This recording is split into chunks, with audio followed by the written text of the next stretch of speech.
Hello, and thank you for listening to Living Wealthy Radio, heard around the web on livingwealthyradio.com, iTunes, and Blog Talk Radio. I am Teresa Kuhn, helping you live wealthier. Resources are available for you at livingwealthyradio.com.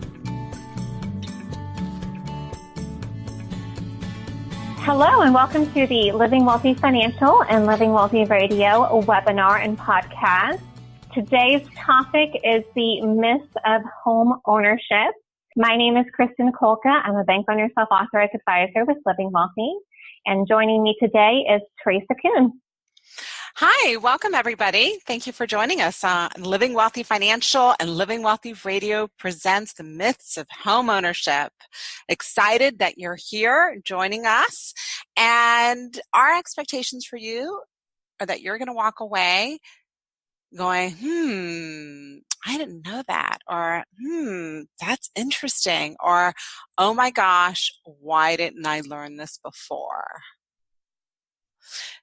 Kristin, thank you for helping set this up, and I'm excited for us to share this together. Yeah, absolutely. I am as well. Let's get started in talking about some of the common myths of home ownership. And Teresa, the first myth here is that owning a home is always better than renting. All right, so I'm going to play devil's advocate. We have been told from the beginning of time that you want to own a home. It's so important to own a home. Everybody wants to own a home.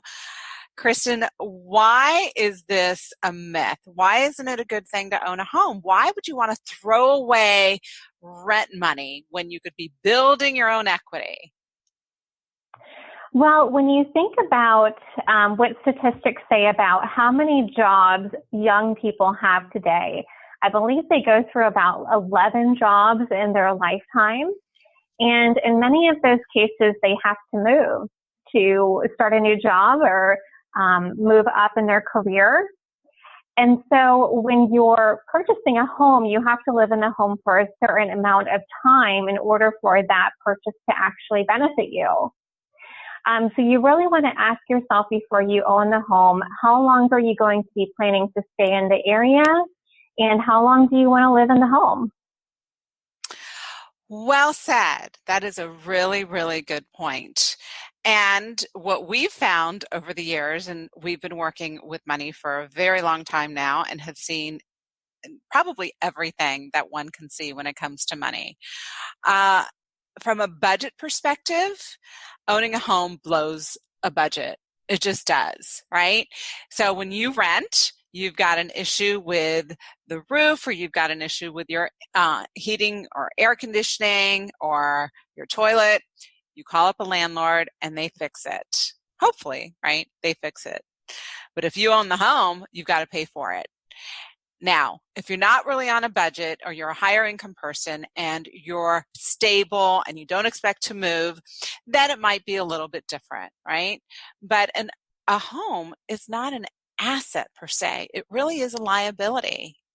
And the other thing that happens, Kristin, and I know you know this working with our clients, what happens when, and it's going to sound sexist and misogynistic, I don't mean it that way at all, but what happens when a couple moves into a home, and what does the couple want to do, especially the wife if they've got kids?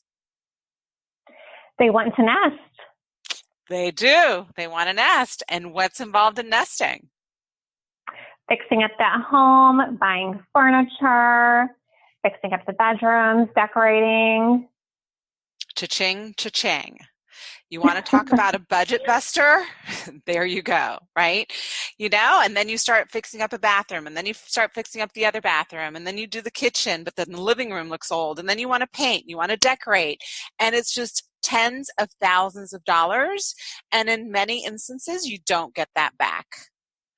So unless you've got extra money that you can set aside, and unless you're stable and you plan on staying somewhere, really owning a home isn't all it's cracked up to be. And I've got one more comment or question for you, Kristin. How many couples have you worked with that when you go through their assets and their liabilities, one of their liabilities after they bought a home is for furniture in terms of credit? They go out and they rack up thousands of dollars in furnishings. How often have you seen that?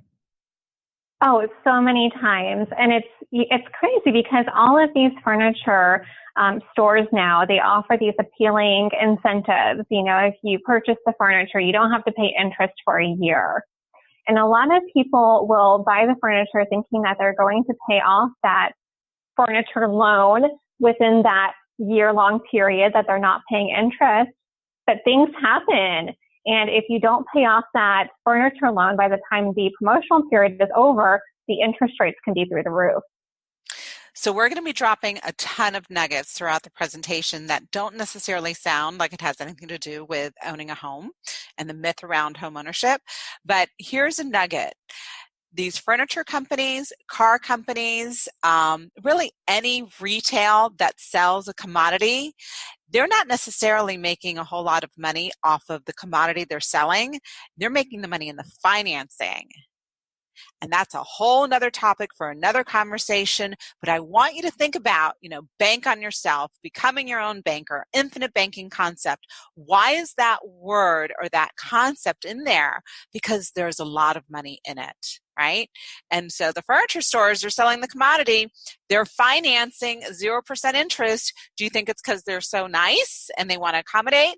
No, it moves furniture, and they know so many people don't pay back within that 0% period of time, typically 12 months, and they end up paying interest from day one, right?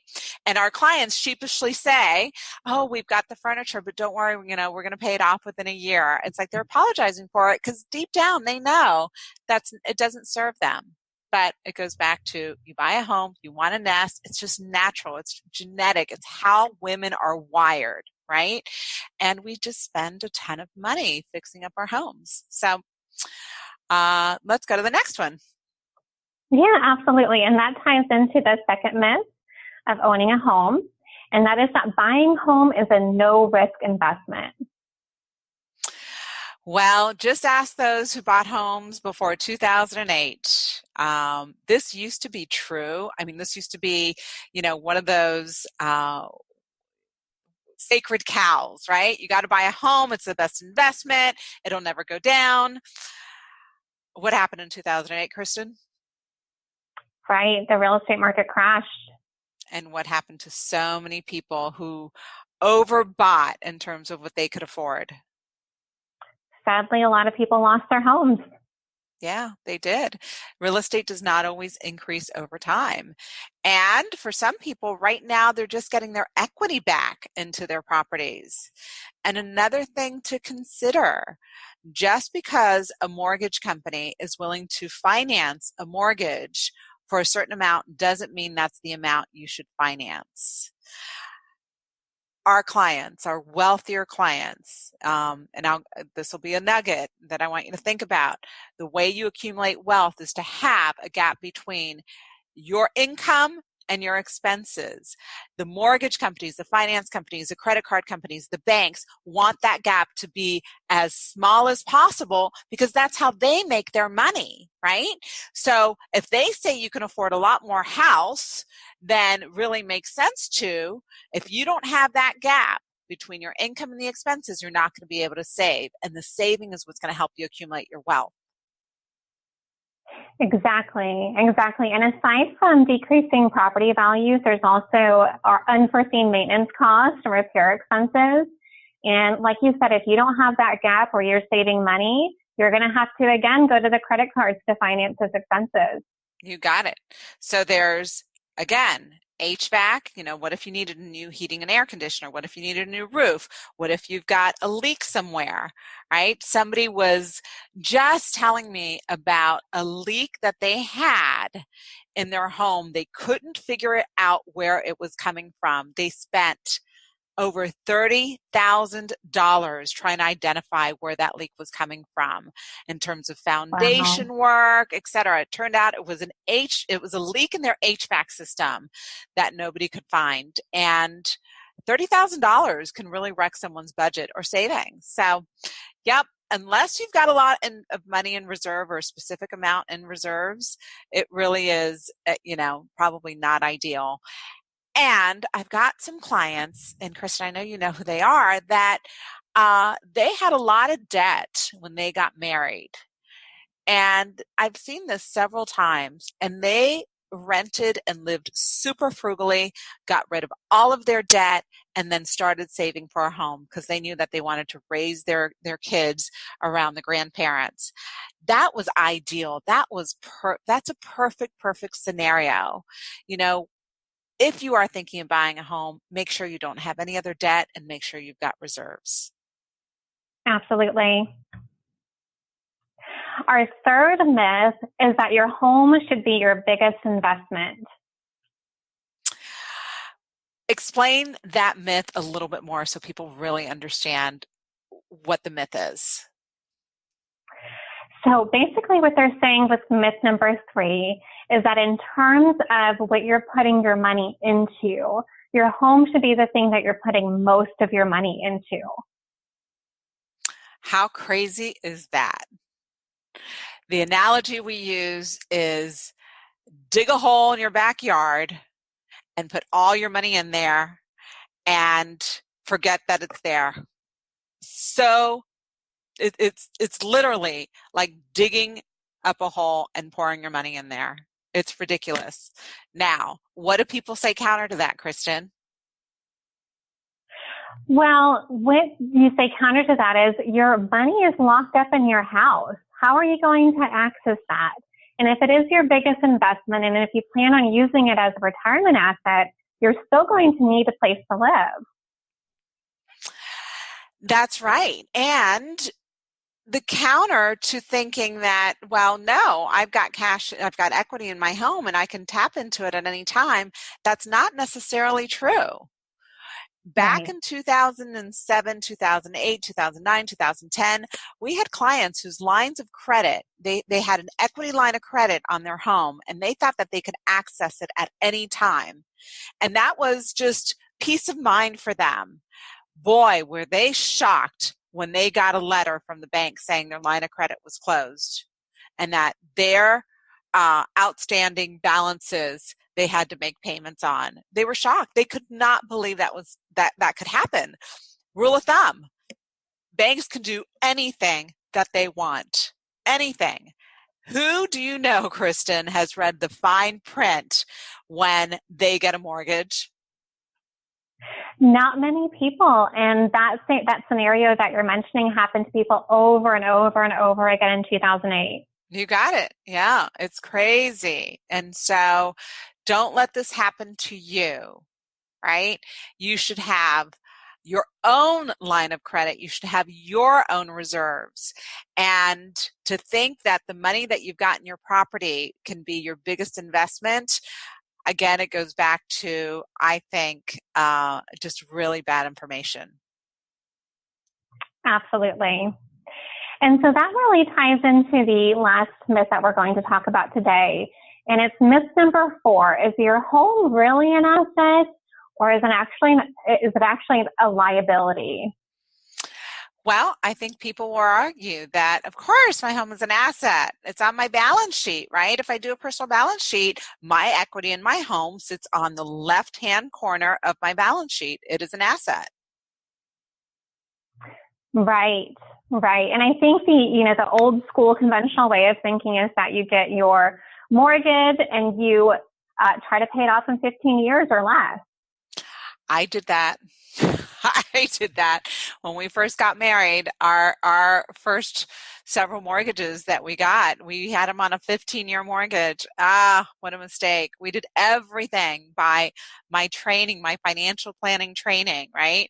We did everything by the book and realized from a practical perspective what a mistake that was. And we call it the old rules versus the new rules. And another word that I love is the old paradigm versus the new paradigm, right? And there's some things that the old paradigm is actually correct. It's actually, good.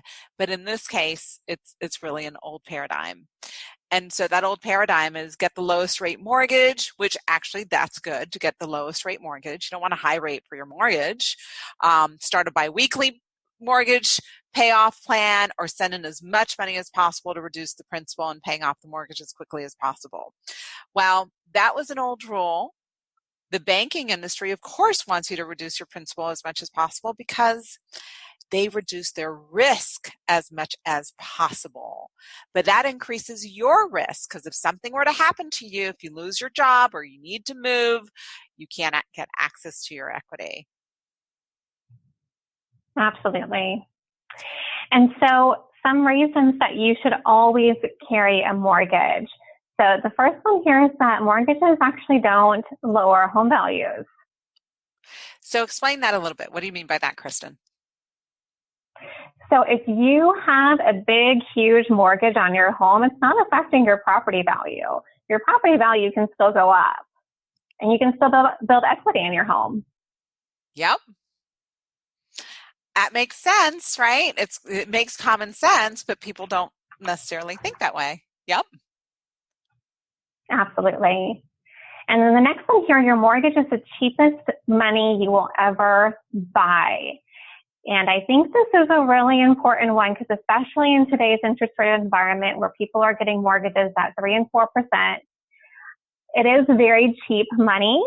But when we start to look at the numbers, I think you'll see that it's actually not that cheap. Yep, you got it. The third one here is that your mortgage is the best way to lower your taxes. And Teresa, what do you think about that one?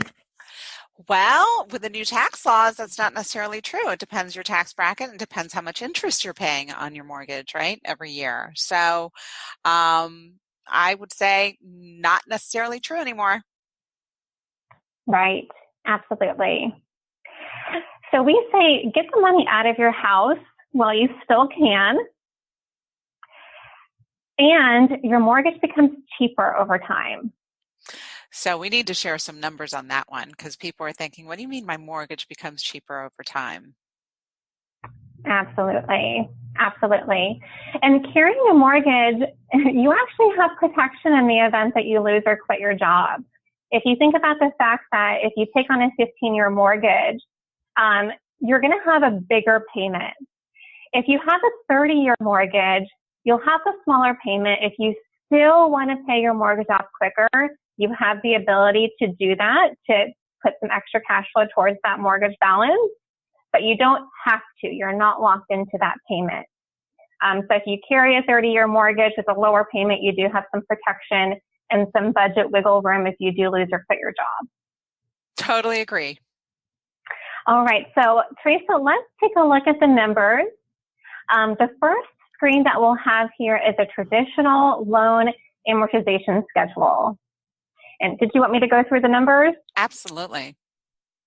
Okay. So this is pretty typical of what we see.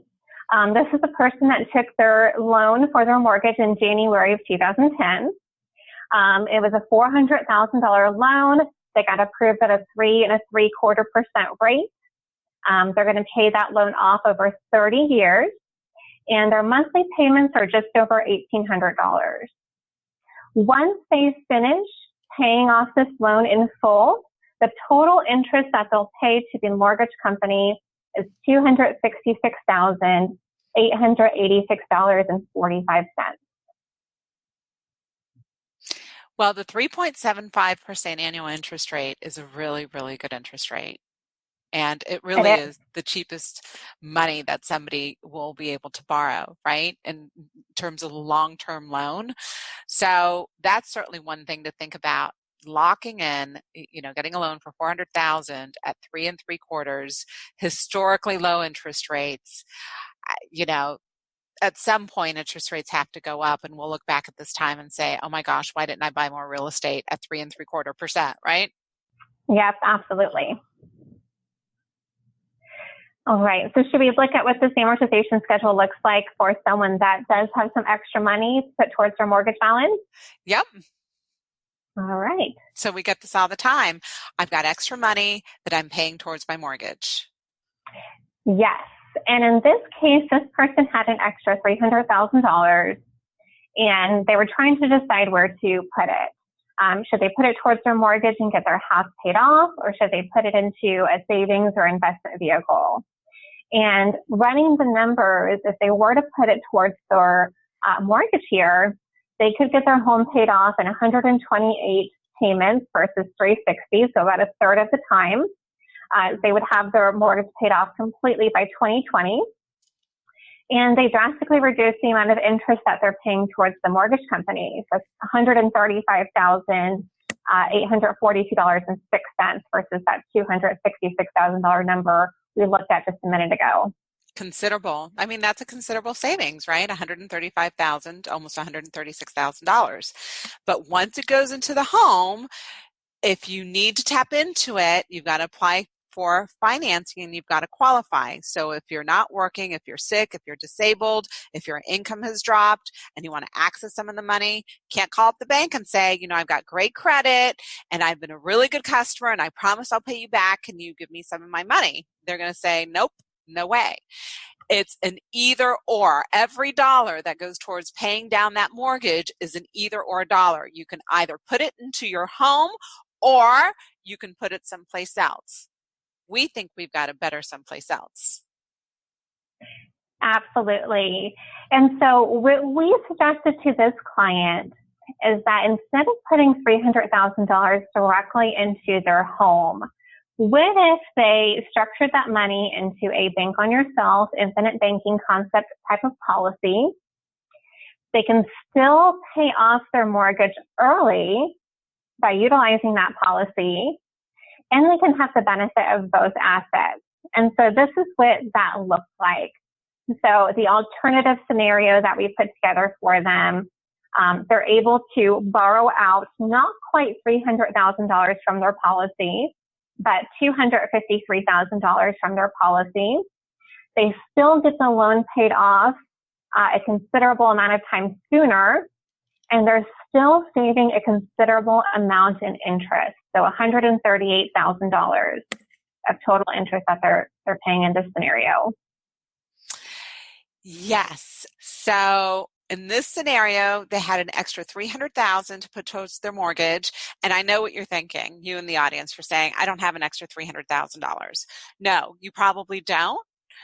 Some of our clients do. They can, just write checks and pay off their mortgage. But think about if you've got an extra $1,000, $1,500, $500, the concept is still the same. The numbers may not apply to you, but the concept is still the same. And that's what we want you to walk away with, is the concept, conceptually, how this can apply to you.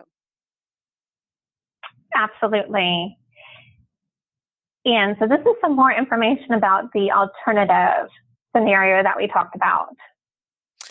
So basically what they're creating is they're taking their $300,000, putting it into a policy first, a bank on yourself structured policy, or an infinite banking structured policy. The way we design our bank on yourself and infinite banking concept designs are the same, right? This creates from day one an $823,000 life insurance policy in terms of face value death benefit. That is day one. So with those dollars, creates over an $800,000 asset, and they can borrow up to $255,000. And if they want to pay the mortgage, they can still borrow against the policy and pay down the mortgage, and then they become the financer, the lender for their property.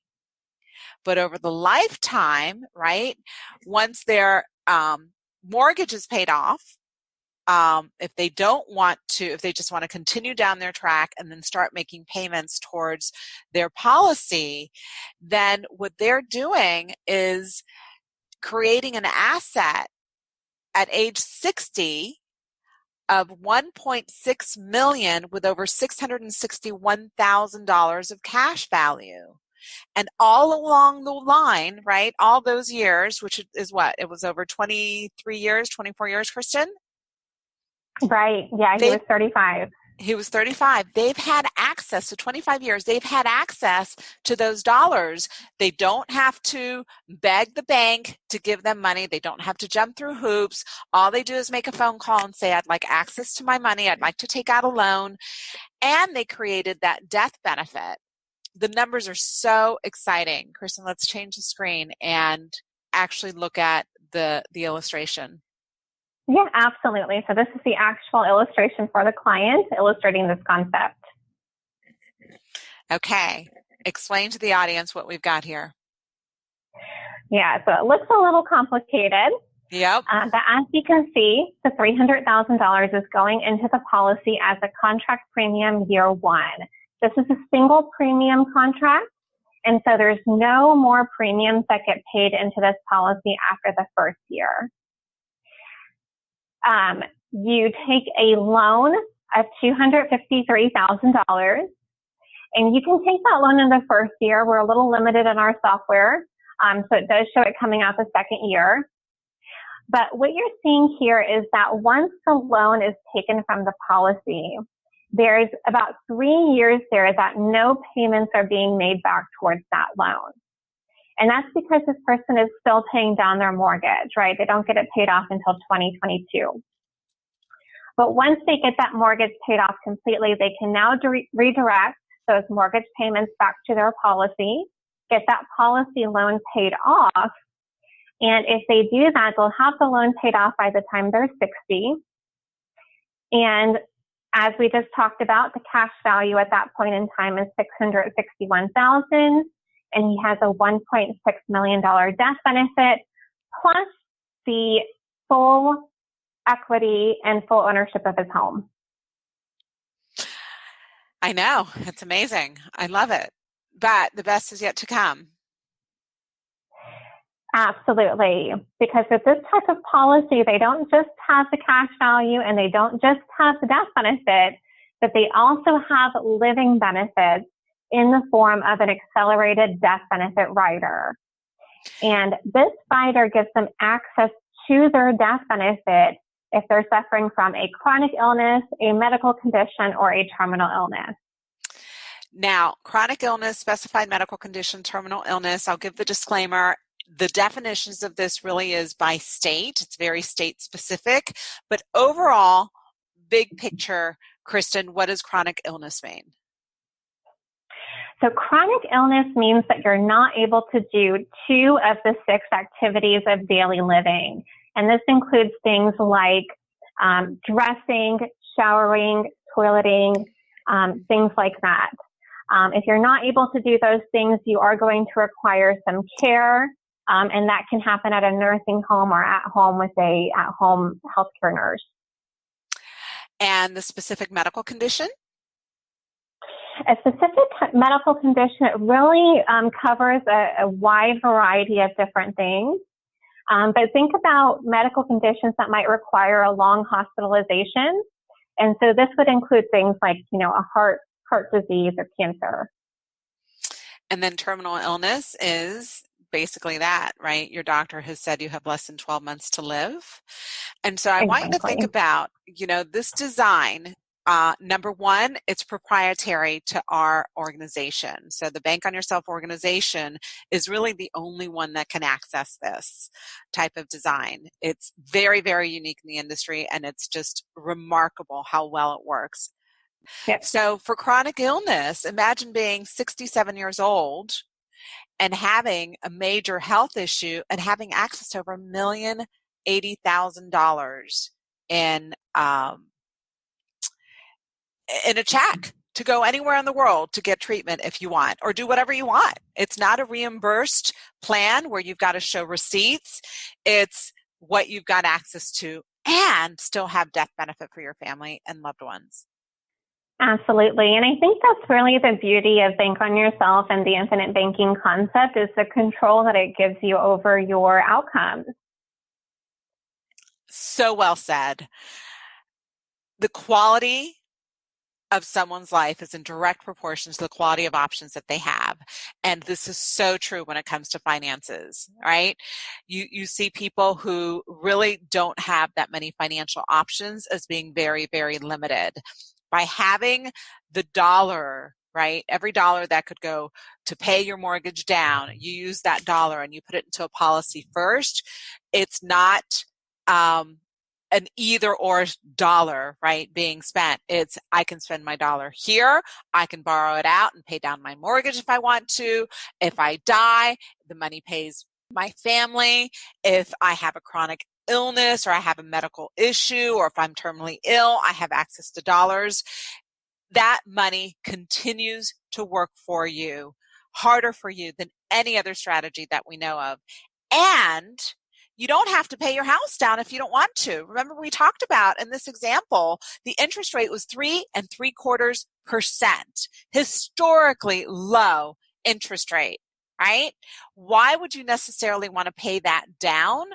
Go take the money if you want and invest in something else. Invest in another real estate property that really is an investment as opposed to your home that really is a liability. Absolutely. And so here are some of the other benefits of Bank on Yourself and the infinite banking concept.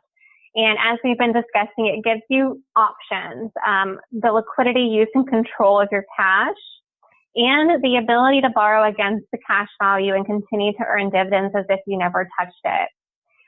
So with the example that we looked at, it did include dividends, and we should disclose that those dividends are not guaranteed. They're based on the profitability of the insurance company. But if you do take a loan from your policy, you get the same dividend that you would have if you had never touched your policy in the first place. So that person would have had $661,000 by the time he was 60, whether he had taken the loan to pay off his mortgage or not.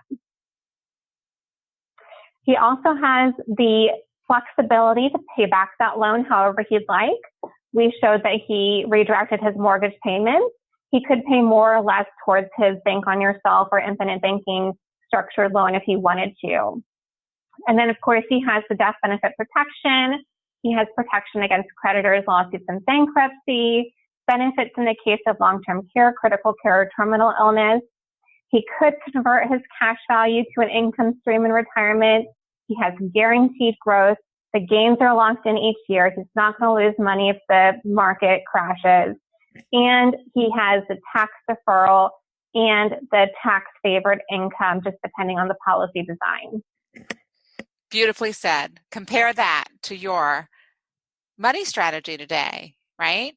Think about what strategy you've got that gives you this much flexibility and gives you, that your dollars are working harder for you. I don't know of any other. Absolutely. Well, Teresa, we're at the end of our presentation. Any last words for our listeners and our viewers at home? Any more information that you'd like, of course, contact us. Our website is livingwealthyfinancial.com. And you can call us. I know these numbers are somewhat, you're looking at it, you're hearing us, and you're saying, those aren't my numbers. My numbers are very different. I don't have $300,000 to put down into a policy or pay down my house. Or maybe you've got $1 million and you're wondering what to do with it.